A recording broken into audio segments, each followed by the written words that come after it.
বড় মাপের যে চাঁদাবাজি, সেই চাঁদাবাজিটা বিএনপি করছে।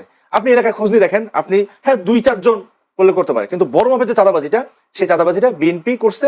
বিএনপি ইচ্ছা থাকুক না থাকুক, বিএনপি তাদের দল টিকা রাখার জন্যই সেটা করতে হয়। ক্ষমতার অপব্যবহার, 5 আগস্টের পর ক্ষমতা চর্চা করছে কারা? একটা তত্ত্বাবধায়ক সরকার বা অন্তর্বর্তীকালীন সরকার করছে। সেই সরকারে প্রত্যেকের মধ্যে স্বার্থ নেওয়ার চেষ্টা করছে। ইসলামী আন্দোলন বাংলাদেশে সেই মানে ধরেন সে সক্ষমতাও নাই, ফলে আমরা এই সরকারের মধ্যে কোনোভাবে পাওয়ার এক্সারসাইজ করার মতো জায়গা আমরা আসলে নিতে পারি নাই, এবং আমরা সেটা চাইও নাই। কারণ আমরা চাইছি যে এই সরকারটা সংস্কার, বিচার এবং নির্বাচনের দিকেই আগায় যাক, সেটাই আমাদের চাওয়া ছিল। আর আমাদের জোটটা নীতিভিত্তিক। এখন কি ইসলামী যে ওলামা ইকরামরা বলছেন, এখানে একটা কথা হলো যে যারা বলছেন তারা হলো আসলে রাজনৈতিক চিন্তার না। আপনি জানেন যে আধুনিক রাষ্ট্র কি করে চলে, নির্বাচন কি করে হয়, তার সাথে ইসলামপন্থী যারা মানে একাডেমিশিয়ান আছে তাদের চিন্তার একটা ফারাক আছে। এটা আমাদের হয়তো দুর্ভাগ্যজনকই। তো যারা ওই জায়গা থেকে বলছেন তারা তাদের একটা মদর্শী জায়গা বলছেন।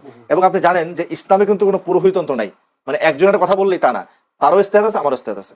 হযরত এবং আবু হানিফা রাহমাতুল্লাহ আলাইহির একটা ইয়া ছিলেন যে কোনো একটা বিষয় যদি কোরআন আয়াত থাকে ঠিক আছে, হাদিস থাকলে ঠিক আছে, সাহাবা কেরামের কল থাকলে ঠিক আছে, এরপরে যদি হয় হুম রিজাল নাহনু রিজাল, তারও ইস্তেহাদ করার অধিকার আছে, আমারও ইস্তেহাদ করার অধিকার আছে। ফলে যারা বলেছেন তার মধ্যে অনেকেই এটা স্বাক্ষর করেন, এটা আমরা জানি, হয়তো সে সামনে আসবে দেখবেন। আর যারা বলেও থাকেন এটা তাদের মতামত। আমরা মনে করি এটা ইসলামের স্বার্থের একটা জোট, ইসলামের পক্ষের একটা জোট। একটা প্রশ্ন সেটা হচ্ছে আমারও জানার ইচ্ছা যে উনি একটা বলছেন যে বাইনারি পদ্ধতি চলে আসলে বাংলাদেশে, যে বিএনপি আওয়ামী লীগ। এখন বিএনপির পক্ষে একটা মার্কা এস্টাবলিশড হয়ে গেছে ধানের শীষ, কিন্তু আপনাদের যে বর্গ, সেই বর্গে তো প্রতীকগুলো আলাদা আলাদা, জনগণের কাছে পৌঁছাতে পারবে না। বর্গের মধ্যে দুইটা মার্কা খুব বিখ্যাত মার্কা, একটা হলো হাত পাখা। হাত পাখা গত আমলগুলোতে আমরা স্থানীয় সরকার নির্বাচন করছি, আর আমার টপ করে আমার অনেকে বলে ফেলে ফ্যাসিলিটি নির্বাচন করছে, এটা বিএনপি করছে, সবাই করছে। আমরা স্থানীয় পর্যায়ে নির্বাচন করে করে হাত পাখা, এটা বাংলাদেশের মানুষ জানে। হ্যাঁ, দ্বিতীয়ত হলো দাঁড়িপাল্লাও, এটা ঐতিহাসিক মার্কা, এটা মানুষ জানে। তার চেয়ে বড় কথা হলো আমাদের যারা প্রার্থী, সেই প্রার্থীদেরকে মানুষ চেনে। কারণ আমাদের দুই শায়েখ, দুই পীর সাহেব, তারা প্রতিদিন 2টা করে মাহফিল করেন, 4টা করে মাহফিল করেন। প্রতি জায়গায় তারা কমপক্ষে 20 থেকে 15,000 লোকে তারা সরাসরি অ্যাড্রেস করেন। আমাদের যারা মাঠে দাঁড়াইছে, ইলেকশন করছে, ওই এলাকার সবচেয়ে জনপ্রিয়, ওই এলাকার সবচেয়ে ভালো মানুষটা, সবচেয়ে সৎ মানুষটা, সবচেয়ে সমাজসেবী মানুষ দাঁড়াইছে। ফলে আমাদের জন্য মার্কাটাই মুখ্য হয়ে উঠবে না, এটা বিএনপি সহ আগের প্যারাডাইমের জন্য মুখ্য হয়ে ওঠে। আমেরিকা থেকে আইনা, ব্রিটেন থেকে আইনা, লন্ডন থেকে আইনা টপ করে বসায় দেয়, টাকা খায় বসায় দেয়। আর আমাদের এখানে প্রার্থী সিলেকশনের পদ্ধতি আপনি জানেন ভাই, দেখবেন যে এখানে একেবারে গণমানুষায়ন হয় না। আমাদের কোনো প্রার্থী কিন্তু আমরা যেমন ইসলামের বাংলাদেশ করছি, 1 টাকা আমরা সমস্যা নেই।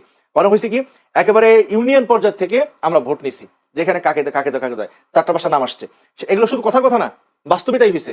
সেই নামগুলোকে নিয়ে আমরা এলাকার মসজিদ মানসার ইমাম সাহেব, হাই স্কুলের টিচার, মন্দিরের পুরোহিত, তার সাথে কথা বলছি যে 5 জন যে নাম আসছে, 5 জনের মধ্যে কে কারো সম্বন্ধে এমন আসছে লোকটা ভালো কিন্তু কর্কশ হয় না, এরকম পরিবর্তন চায়।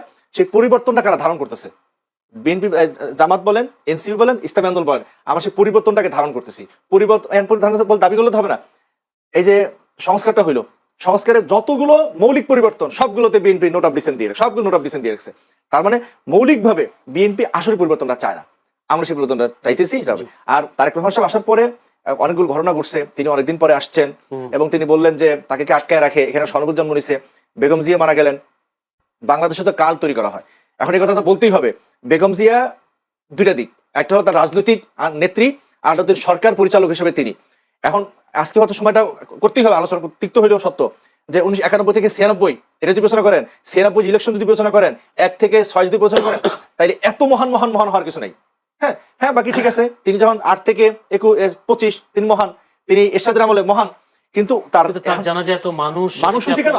বাংলাদেশের মানুষ অল্পতেই মানুষকে ভালো মনে করে, সেটা আমরাও গেছি, আমাদের নাইবামির গেছেন, আমি যদি অনেকেই গেছেন, সেটা ঠিক আছে। কিন্তু তাই বলে ইতিহাসে এত বড় জানা যায় তো আলহামদুলিল্লাহ হোক, মানুষ ভালো করেন। কিন্তু একই সাথে তাকে শেখ মুজিব যেমন দেবতা হয়ে উঠছিল, তাকে এরকম আরেকজন দেবী বানানোর সুযোগ নেই। বরং মনে রাখতে হবে তিনি মানুষ ছিলেন, তার যে সরকার পরিচালনা সেটা অনেক অর্থে ব্যর্থ ছিল, এবং আজকের বাংলাদেশের যে দুরবস্থা তার জন্য তার নেতৃত্বের সরকারও দায়ী ছিল, এটা মাথায় রাখা লাগবে।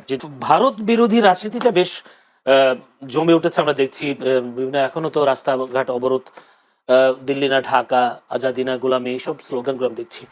ভারত বিরোধী রাজনীতি আওয়ামী লীগকে ফিরিয়ে আনার একটা সুযোগ তৈরি করে দিচ্ছে, আপনি কি বলেন?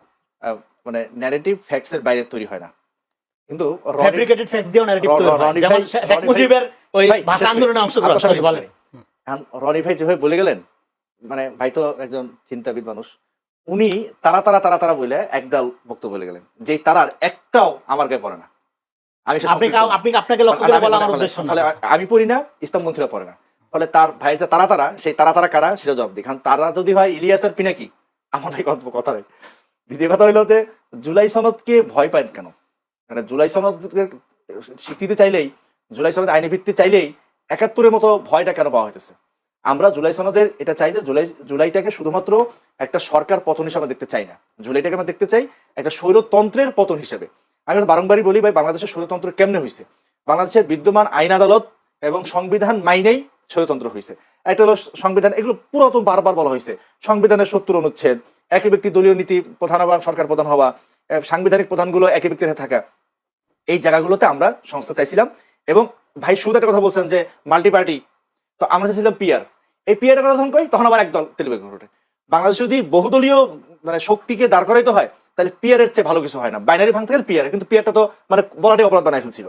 তো ফলে কি জুলাইটাকে যেহেতু ওই পর্যন্ত দেখা হয়, সেজন্য আমরা জুলাইয়ের আইনি ভিত্তি চাইছি যে জুলাই যে পরিবর্তনগুলো আনছে, পরিবর্তনগুলো স্বীকৃত হোক, কেউ আর পরবর্তী উৎখাত করতে না পারুক, চাইলে পরিবর্তন না ফেলতে। ভয়টা কেন? ৯০-তে কি হয়েছে? ৯০-তে এত রক্ত এত কিছু, তারপর ৯০-এর পরে ২৪ আসলো কেন? সেখানে তো বেগম জিয়ার কথা আসবে। বেগম জিয়া সরকার চালাইছেন, অনেক ভালো চালাইছেন, হ্যাঁ, কিন্তু ২০০৮ যে হয়েছে তার সূত্রপাতটা কোথায়? এটাকে আপনি অস্বীকার করবেন না। আর মানে আমরা ফুয়েলিং করি, এটা মানে এটা সত্য কথা না, এটা একেবারেই ভুল কথা। মানে ভারত বিরোধী যে তথাকথিত ভারত বিরোধী যা হয়, এর রাস্তা অবরোধ করে, হ্যান করে, তান আজাদি না আজাদি, এই সমস্ত স্লোগানগুলো আমরা দেই না। কারণ আমরা খুব ভালো করেই জানি যে আধুনিক জাতিরাষ্ট্রে একটা প্রতিবেশীর সাথে এক ধরনের সম্পর্ক রক্ষা করে থাকা লাগবে। সেই সম্পর্কটাকেই যদি কেউ আধিপত্য মনে করে, সেই সম্পর্কটাকে যদি গোলামি মনে করে, এটা আসলে ভুল কথা, আমরা সেটা মনে করি না। এবং ইসলামী আন্দোলন বাংলাদেশ কখনোই কাউকে মতাদর্শের ভিত্তিতে আলাদা করে না, আদারিং করে না। আমরা সবাইকে নিয়ে সবার সাথে রাজনীতি, সবাইকে অন্তর্ভুক্ত করতে চাই। এখন করতে যে চাই, প্রত্যেকটা তো ভালো মন্দ আছে, এটা ভালো কি খারাপ, এই ভালো খারাপ অনেকে মাপে পশ্চিমকে দিয়ে, আমি মাপে ইসলামকে দিয়ে, জাস্ট এটুকু পার্থক্য। আমি কোনো মতাদর্শের ভিত্তিতে কাউকে আলাদা করতেছি না। আর একটা কথা আমি একটু খুব চলাপথ জানাই রাখি, আমি বেগম জিয়া সম্পর্কে যা বলছি সেটার বিচারের ভার, কোট আনকোট বিচারের ভার জনগণকে। একজন সম্পর্কে মন্তব্য করলে সেটা বিচার করতে হবে কেন ভাই? এইটা মানে এই মানুষ এটা জাজ করবে, আমি মন্তব্য করলাম না, বিচারের ভার মানে ফলে তাহলে হবে কি, মানে এটার জন্য তাহলে আমার বিরুদ্ধে এখন একটা মানে অনলাইন মব জাস্টিস হবে। আপনারা করেন না, কে অন্য কেউ করবে? সারাদিন ভাই বেগম জিয়াকে নিয়ে, হ্যাঁ, তার মৃত্যু নিয়ে যে গুজব, সোশ্যাল মিডিয়াতে আপনাদের সহকর্মীরা, আপনাদের আমি ইসলাম বাংলাদেশের কেন্দ্রীয় প্রচার, আপনাকে দায়িত্ব নিয়ে বলি, আপনাদের কথা বলছেন, আপনাদের দল না, আপনাদের এই যে সমঝোতা ভিত্তিক কলেজরা, স্পষ্ট কথা বলতে, সে কথা নাই, স্পষ্ট কথা। আপনাদের আমি ইসলামী আন্দোলনের বাংলাদেশের কথা বলছি, ইসলামী বাংলাদেশের কোন দায়িত্বশীল যদি একটা বাজে কথা বলে তার বিরুদ্ধে দল থেকে অ্যাকশন নেওয়া হয়, ফলে একজন দেখাতে পারবেন না। এখন আপনারা বলে যে বিশাল বর্গ করে দেন, তাহলে ভাই আলাদা করছেন, আমি করবো কেন? তাহলে আপনারা বলেন কেন? সেটা আমরা না। তো ফলে কারণ মন্তব্যের জন্য কাউকে বিচার করতে হবে কেন? আপনি একটা মন্তব্য দিচ্ছেন, একটা ন্যাশনাল টেলিভিশন, এটাকে যাচাই হোক, এটা জনগণ বিচার করবে না?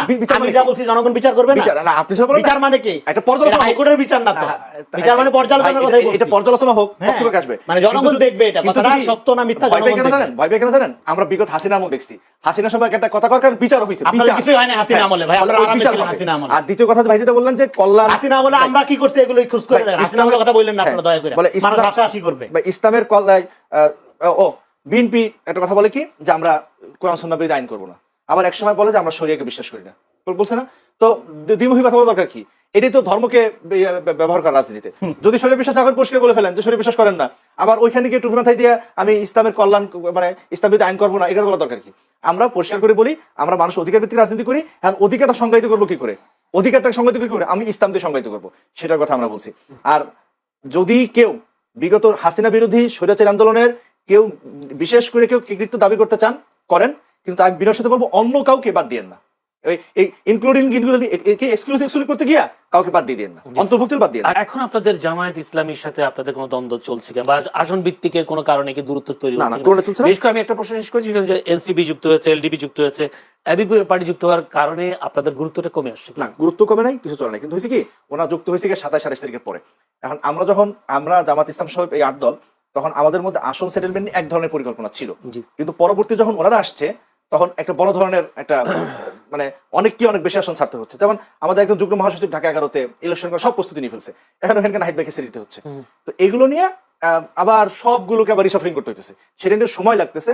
এবং আপনি জানেন যেগুলোতে একটু অস্বস্তিতে থাকে, কিন্তু গত 2 দিন আগে আমাদের নায়েবে আমির সহ আবতার ভাই ছিলেন, মিটিং একটা হয়েছে, অস্বস্তি কেটে গেছে, শীঘ্রই সেটা আসবে। আপনাদের- আজকে এটা হয়ে যেত, গতকালকে হয়ে যেত, জি। কিন্তু তার হিসাবে শাশুড়ি মারা গেছেন, জি। আর গতকালকে এটা হয়ে যেত। না, ফলে আপনাদের কোনো কথা নাই। চাহিদা আমরা যেটুকু গণমাধ্যমে পাই, আপনার কি 150টা আসন না, না, না, চাচ্ছেন? না, না, এরকম কোনো খবর ভাই, আছে? এখানে কোনো চাওয়াচাওয়ার বিষয় না। আমি বারংবার বলছেন যে আমরা 300 আসন নিয়ে বসবো, এই আসনে কার হওয়ার সম্ভাবনা বেশি। তার যদি একটা তো হাত পাখা জয়ের সম্ভাবনা নাই, হাত পাখা একটাও চায় না, আবার 300 হাত পাখার সম্ভাবনা, 300 হাত পাখা। বিষয় হলো আমাদের জয়ী হয়েও আসতে হবে জুলাইয়ের রক্তটাকে সার্থক করার জন্য। ফেসিবাদের রাজনীতি থেকে আমরা সরে আসতে পারছি কিনা, বা আপনারা যারা বর্গ, সেই বর্গটা কতটুকু আগ্রহী বা কতটুকু সামনের দিকে আগাচ্ছেন? আমরা খুব করে চাইছি যে ফেসিবাদের সেই রাজনীতি থেকে আমরা বেরিয়ে আসা, কিন্তু এটা পারতেছি না। কেন? এই ফেসিবাদী চিন্তা কাঠামো সবার মধ্যে খুব বড় সড় আকারে ঢুকে আছে। যেমন ধরেন, অনেক ভাই আপনি মাইন্ড করেন না, প্রথমে করেছে মামুন সাহেব এটা করছে, পরে কাজে আপনারা। প্রথম আলো করে কি 13 কোটি ভোটার, তার মধ্যে 1000 সামথিং এর মতামত নিয়ে ইসলামাবাদের ভোট আছে পয়েন্ট সামথিং। আর এভাবে যে মানে এটা অন্যের একটা দায় ইসলামপন্থী জেনারেলাইজ করে দেওয়া যেটা, এটা আসলে আমি জার্নালাইজ করি না, আমি স্পেসিফিক নাম ধরে কেন বলছি? এরপর আবার হচ্ছে আপনারা, এরপর কিন্তু ইসলাম বাংলাদেশ তো আপনাদের সঙ্গী তো তারা, মামুন লোক আপনাদের সঙ্গী না? সঙ্গী একটু আগে আপনি বলছেন যে যারা রাজনীতি তার আলাদা, তারও তো সঙ্গী, প্রয়োজনের সঙ্গী। আমি তো পরিষ্কার করে বলছি, আপনাদের রাজনীতি আলাদা, মামুন লোকের রাজনীতি আলাদা, কিন্তু উনি এই ঘটনা 3 তারিখে ঘটাইছেন। ওরা রাজনীতি, আমার রাজনীতি আমার। যেদিন মামুন সাহেব ওখানে গেছে, সেটা আমার নামে আমি গুলি মাথায় নিয়ে পল্টনে শাহবাগে মিছিলে গেছে, তাহলে ওই রাজনীতি কেমন একা হলো? ফলে যারটা তারটা তার, আমারটা আমার। আর ইসলামী কোনটা ধরে প্রশ্ন? ফেসিবাদের চিন্তা ভাবনাকে আমরা ফ্যাসিবাদের এখনো চিন্তা লালন ভাবনা থেকে করছি আমরা কিনা? বেরিয়ে আসতে চাই। এখন সেই বেরিয়ে আসার জন্য বাংলাদেশের যে দীর্ঘদিন যেটা বসে আছে, মাইক্রোফ্যাসিজম যেটা বসে আছে, সেই মাইক্রোফ্যাসিজম দূর না হলে সেটা দূর হবে না। এবং সত্য কথা হলো, বাংলাদেশের সরকার ব্যবস্থা, সচিবদের মনোভাব, জনপ্রশাসন যেভাবে গড়ে উঠছে, এই যাতে না ভাঙলে এটা হবে না। কিন্তু শুরু করতে হবে। সে শুরু করার সূচনা বিন্দুটা আমরা জুলাইকে অভ্যুত্থানকে ধরি। এই ধরাটা যদি দোষের হয়, আমি আপাতত দোষী করতে চাই, বাকি জুলাই অভ্যুত্থানকে ধরে আমাদের সামনে রাজনীতি লাগাইতে চাই। 53 বছরের মধ্যে একটা সুষ্ঠু অবাধ গ্রহণযোগ্য নির্বাচন হয় নাই। যেটা হয়েছে এরশাদ সাহেবের পতনের পরে একটা সম্মিলিতভাবে, শাহাবুদ্দিন সাহেব তখন ছিল প্রধান উপদেষ্টা, ওনার নেতৃত্বে একটা ভালো নির্বাচন হয়েছিল যতটুকু, কিন্তু আওয়ামী লীগ বছর এখানে সুখ কারচুপি হয়েছে, ওটা কিন্তু আওয়ামী লীগ গ্রহণ করে নাই। তারপরে 96 সালে যখন আওয়ামী লীগ আসলো, বিএনপি তখন বললো যে এখানে সুখ কারচুপি হয়েছে। কাজে স্বাধীনতার পরে কোনো কালে কোনো সময়ে একটা গ্রহণযোগ্য নির্বাচন হয়নি। এবারে কি আপনার কি মনে হয় যে এটি যদি লেভেল প্লেইং ফিল্ড তৈরি হয়, নিরাপত্তা বা আইন শৃঙ্খলা জনিত যে বিষয়গুলো সেগুলো এনশিওর করা হয়, তাহলে গ্রহণযোগ্য নির্বাচন হবে? এগুলো নিয়ে একটু আশরাফ আলী আকনের কাছে যেতে চাই। আশরাফ আলী, এখন আসলে মঞ্জুল পানা যে কথাগুলো বলেছেন, আপনারা পিয়ারের দাবি ছিল, স্থানীয় সরকার নির্বাচনের আগে করার দাবি ছিল, গণভোটের দাবি ছিল, এই 3টা দাবি হঠাৎ করে আপনারা আবার সেই দাবিগুলো থেকে সরে এসে এখন নির্বাচনে যাচ্ছেন। আমি প্রশ্নটা শেষ করি। নির্বাচনে যাচ্ছেন এবং আপনারা নিজেরাও বলেন যে ঐকমত্য কমিশনে যাওয়া হয়েছে, সেখানে নোট অফ ডিসেন্ট থেকে শুরু করে কোনো কিছু জুলাই সনদের বাস্তবায়ন হয় নাই, এসবগুলো বলছেন আপনার দল। কিন্তু মঞ্জুল আলম পান্না তিনি বলছেন আপনারা এইসব করে আসলে কি তামাশা করেছেন? এটা তো উনি বলতেই পারে তামাশা। যারা খেলে না, যারা খেলে তাদের ফাউল স্বাভাবিক, যারা খেলা দেখে তাদের কোনো ফাউল নাই, তারা তো দর্শক। আপনারা বিভিন্ন দাবি দাওয়া করে শেষ পর্যন্ত নির্বাচনে যাচ্ছেন, একই দিনে গণভোট হচ্ছে। এই দাবি দাওয়াগুলো তামাশা বলছেন। দাবি দেওয়া এটা হলো একটা গণতান্ত্রিক অধিকার। কাজে আমরা যে দাবি করেছি সেই দাবি থেকে আমরা পিছপা হই নাই। দাবি কিন্তু এখন আছে, দাবির ভিত্তিতে দাবি আদায়ের জন্য আমরা সারা দেশে করছি। এবং আমরা যদি এদেশের জনগণ যদি একটা ভিন্ন প্রেক্ষাপট তৈরির জন্যে আমাদেরকে ভোট দেয়, এই 11 দলীয় সমঝোতা ভিত্তিক যে ওয়ান বক্স সিস্টেমের যে নির্বাচন, তারা যদি নির্বাচন হতে পারে, আমরা ওই যে দাবিগুলো নিয়ে আন্দোলন করছি সেই দাবিগুলো আমরা বাস্তবায়ন করবো। আপনার সেই জামায়াত সহ আপনারা যে দাবি দাওয়া দিয়ে বিভিন্ন জনসভা করলেন, মানুষকে ভোগান্তি তৈরি করলেন, মানুষের ওই যে বললাম, প্রশাসন তো নিরপেক্ষ না, একটা দিকে তাকাই কথা বলছে, একটা দিকে যেমন ওখানে বলছেন ইউনূস সাহেব তো তাই বলছে। আজকে ইউনূস সাহেব জাতিসংঘে নিয়ে যায় কাকে? বিএনপি, জামাত, এনসিপি। তখন কিন্তু এনসিপি রেজিস্ট্রেশন ছিল না, সারা দেশে তার নেটওয়ার্ক নাই। একটা মিটিং করলে 500 লোক হয় না এখন তাদের দলের নামে। আগে চেতনার নামে হয়েছিল ভিন্ন জিনিস, কিন্তু দলের নামে তখন লোক আসে না। এই দলটাকে আপনাদের সাথে না, সেটাই এটা তো আমরা চাবো যে আমাদের সাথে আসুক, কিন্তু ওই সময় যে সাথে নিয়ে আপনারা গর্ববোধ করেন না? গর্ববোধ করেন না? না, আমরা তো জুলাই অভ্যুত্থানের সম্মুখ যুদ্ধ, এটা তো আমরা বলি, কিন্তু মাঝখানে ইউনূস সাহেব কি করলেন? এটা হলো ইউনূস সাহেবের দল, এনসিপিটা তো ইউনূস সাহেবের দল। ইউনূস সাহেব তো আপনাদের দলে এখন, ইউনূস সাহেবের দল হলে ইউনূস সাহেব তো আমি জানি না আসলে কি তারা এই ধরনের নাটক কেন করতেছে। আমার তাহলে যে মানুষটার একটা দল রয়েছে, সেই মানুষটা কিভাবে অন্তর্বর্তীকালীন সরকারের প্রধান উপদেষ্টা হয়, কিভাবে তার অধীনে নির্বাচন ব্যতিক্রমধর্মী একটা অবস্থার পরিপ্রেক্ষিতে উনি এখানে ক্ষমতা আসছেন। আচ্ছা, সজীব ভুঁইয়া কেমনে উপদেষ্টা হইল? তারপরে নাহিদ কেমনে? উপদেষ্টা হওয়ার তো অনেকগুলো কারণ। না, ওইটার জন্য না, আপনারাই